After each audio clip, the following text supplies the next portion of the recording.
Alright,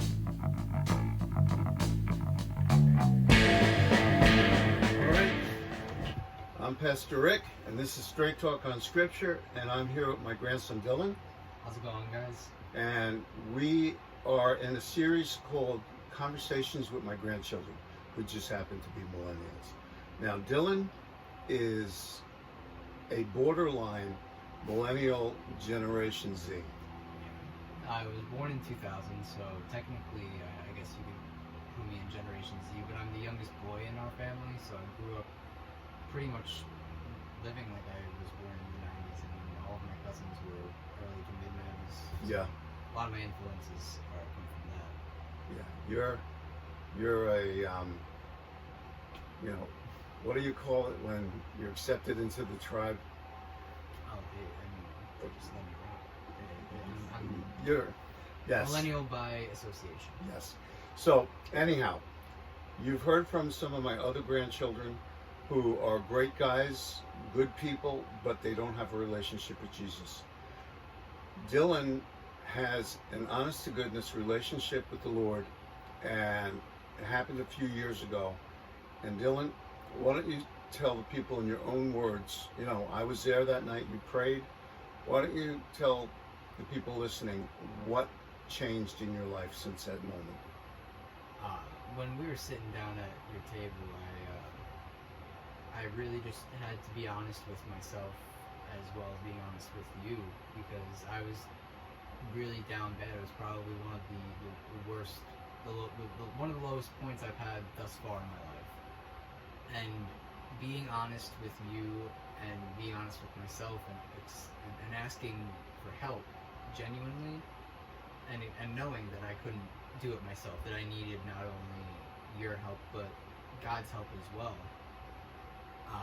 After I accepted him into my life, it wasn't a immediate change. It didn't happen the next day. It didn't even happen the next week or the next month. It probably took close to 7 or 8 months to a year to really grasp what I had done when I accepted him into my life. And after I had accepted him into my life, I was still, I wasn't really fully committed. I was still dabbling with different things. I wasn't surrounding myself with the right people, doing the wrong stuff.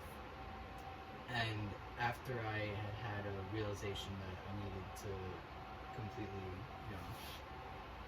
stop what I was doing cold turkey, just completely isolate myself from the situations I was in and the people I was with, I realized that this was what he was asking me to do for the entire time, because I wasn't meant to spend my life doing what I was doing. I was meant for something higher than what I was. You were meant for better things. Yeah, exactly. And the word we were looking for, you were an honorary millennial. Oh, yes. Honorary. Yeah, But yeah, God had a call on your life. You were meant Yeah. for better things, and you were just living far beneath that. He wasn't a bad guy. I love this guy. I mean, we've always been really close. And so I want to make it clear, he was a good person, but he was just going the wrong way in some areas. I was a good person doing bad stuff. Exactly. If I could ask you, Dylan, what would you say is maybe one or two of the most significant changes that have happened in your life since that moment? Since that moment, I've been happier. I've always struggled with anxiety and minor depression, and being able to always talk to someone, even though he's not physically someone, I know I'm being listened to, and I know that it's gonna be taken into account, and True. that it may not, like I said earlier, it may not get fixed tomorrow, but it's out there, and once he knows that it needs to happen, he's gonna do everything he can to make it happen. It may not be the way you want it to happen, but it will happen. You've got a lot of wisdom for someone so young, but I've always believed that you've had a call on your life to help people and to help people through the gospel, through the power of God. If you could give any advice to seekers, to young people who are seeking for something better, and I'm not talking about joining a church or finding religion. I'm talking about finding a relationship with the creator of the universe, what would you say to them? I would say that you really need to get in touch with yourself and realize what you want to get out of life, not what your mentor has told you need to get out of life, not what society thinks you need to be successful or happy.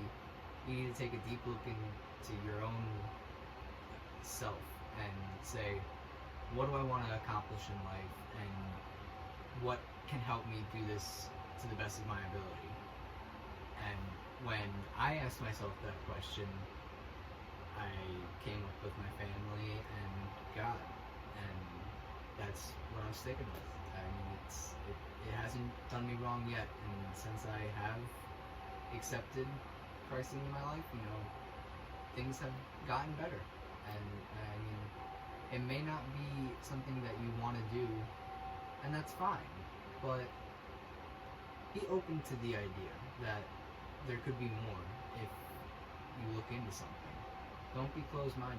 Always be open to another way to cope with stuff. Wise. What? That's wise advice. The Lord isn't holding a gun to your head, saying, if you don't accept me, that, I'm going to kill you. His arms are open. It's an offer of love, not a threat.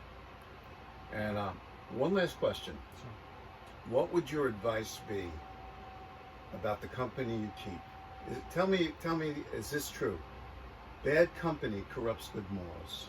Most definitely, yeah.